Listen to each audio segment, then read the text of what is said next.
How to fix if autofill password or anything not working on your iPhone.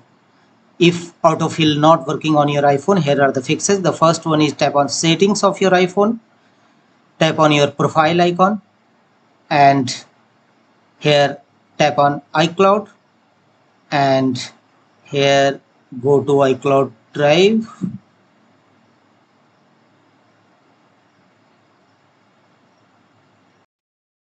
Tap on iCloud Drive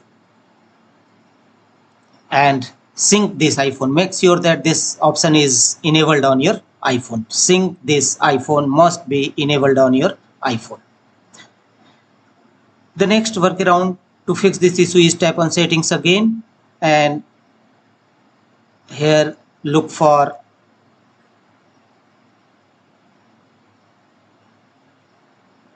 scroll down and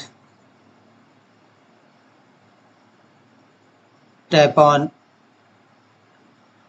search for passwords and security settings or password settings.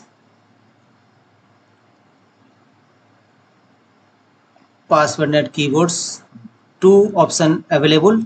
Choose password net security, and here scroll down and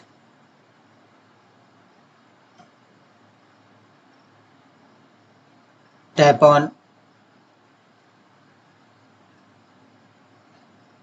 password, unlock your iPhone and tap on password options, and autofill passwords and passkeys. Make sure that this feature is duly enabled on your iPhone. Autofill password and passkeys, and check whether your autofill option working or